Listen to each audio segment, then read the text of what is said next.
target in sight. Vox is Epsilon 3. Hold position. I respond over the inter-squad Vox. Affirmative, Watchmaster, replies Epsilon 3. Engineer Squad Epsilon is holed up in the ruins of a departmental building on the edge of a fuel depot. The fuel is gone. The workers are gone. The artillery teams have hit the target continuously for the last 36 hours. Only smoke and debris remain, alongside one other thing. The target. Pillbox 176. We're not here for anything else but that. The order came down from command 2 days ago. Squad Epsilon set out immediately. There were 10 of us then. The barrage began to soften up the target and to cover our approach. We were 5 kilometers out when a shell came in short. Epsilon 6 and 9 died immediately. There was nothing left. Not even tags. Epsilon 2 was wounded. Multiple severe injuries. He wouldn't have made it, even if we could have got him back to our lines. I made the decision to end his suffering. The mission is worth more than one man's life. It's worth more than all of our lives. Pillbox 176 is a linchpin for this sector of the outer defensive curtain. Its position provides the enemy with a significant tactical overwatch. Squad Epsilon has been ordered to neutralize that advantage. We complete our mission, and the infantry can advance en masse along with armoured support. They'll punch through the gap we make and secure a beachhead for further attacks. With this sector compromised, the traitors' flanks will be exposed along the outer curtain. They'll have to reinforce or fall back. Either scenario provides us with an opportunity. The enemy retreats and the cause lines move forward, one step closer to the Cardinal. The enemy attempts to retake the lost sections, and we bleed them with further blistering barrages. Sieges. They encapsulate the economy of war. Land for lives. Lives for land. Time. That is the true enemy. Not the traitors. Time. Fail to seize the advantage. Lives and material are wasted. Overstretch. Move beyond the pace of supply lines and will be cut off. Everything must move in harmony. A single organism of war. Perfectly in balance and always on time. That is why Epsilon Squad is holding position, and I'm watching the chronometer as the seconds tick down. The barrage will cease soon. When it does, the enemy will be back behind its guns, eyes looking out over no man's land, ready to relay targets back to their own artillery. Epsilon Squad has to hit them just as the last shell stops firing. The exact moment the last one hits. Epsilon 3, T-minus 60 seconds. Move on target. I order over the Vox. Roger that, Watchmaster. Beginning advance. Moving from out of the building we've taken cover in crawls Epsilon's remote mine. Its corkscrew tracks twisting with a low metallic grind. It's small, the size of a footlocker, but within its hull, it's carrying enough explosives to bring down a hab block. All it has to do is cross the 100 yards of open ground to its target. Epsilon 3 adjusts dials on his monitor. piloting the mine from the relative safety of our position. The monitor's vid screen letting him see what the mine does. I watch as it moves steadily around and over debris. Shells still full, tearing the rockcrete from the ground in geysers of rubble and fire that rain down on the mine.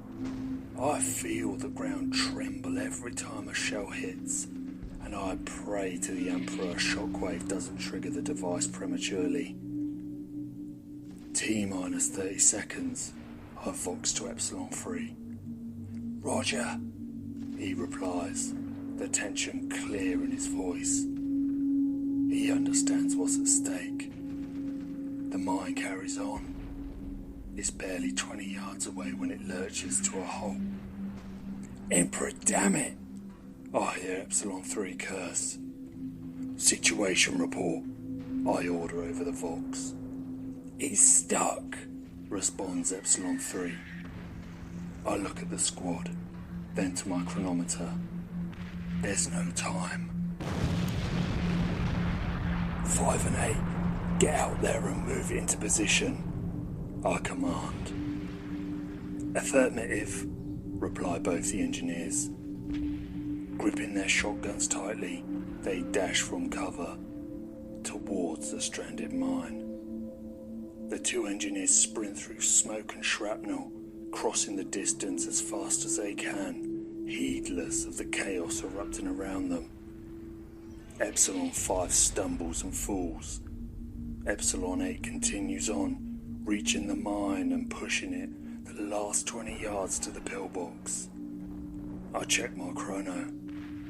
T-minus 20 seconds. Epsilon 5 is back on his feet, but he's limping. Blood is on the ground from where he went down. There's a lot. Looks like he caught some shrapnel in his leg. He makes it to Epsilon 8 and the mine. Together they push and drag it to the base of the pillbox. T-minus 5 seconds. 8 takes 5 under the arm and begins moving back towards Epsilon's position. But they're slow. They're just too slow. T-minus 0 seconds. I open the inter-squad vox, and as I watch 5 and 8 hobble away from the mine, I give the order. Epsilon 3. Execute. The mine, the pillbox, 5A, and the area around them all disappears into a white light. A deafening crack shakes the building and loose debris falls to the ground around Squad Epsilon. The ground lurches, and I think the building may come down on us. The light fades as a fireball rises up into the air above where pillbox 176 had been.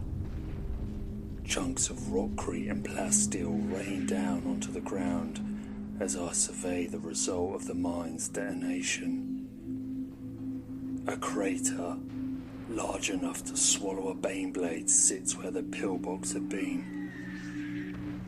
Nothing of the structure remains, nor the mine that caused it.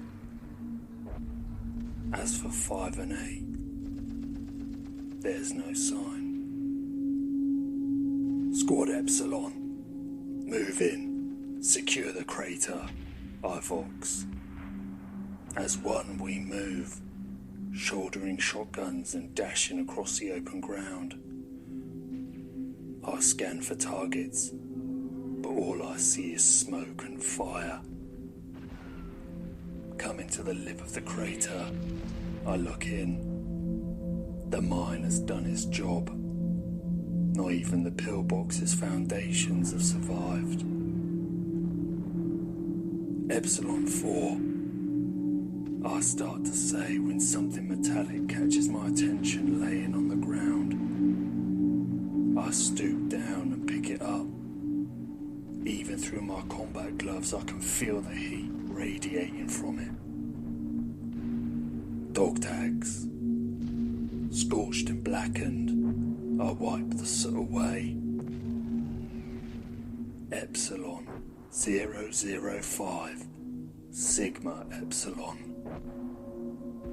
I clasp it tightly, my hands starting to burn. Thank the Emperor for my gas mask, lest the squad see my face and the pain written upon it. It's not from the heat though, but for the loss. Epsilon 2, Epsilon 6, Epsilon 8, Epsilon 9, and Epsilon 5. My brother. The cost of victory. The Emperor's due. The sins of our fathers. I pocket the dog tags, rise to my feet, and take a deep breath. Epsilon 4, I say again. Yes, Watchmaster, responds 4. Vox HQ. Mission accomplished. Sector 17 is open.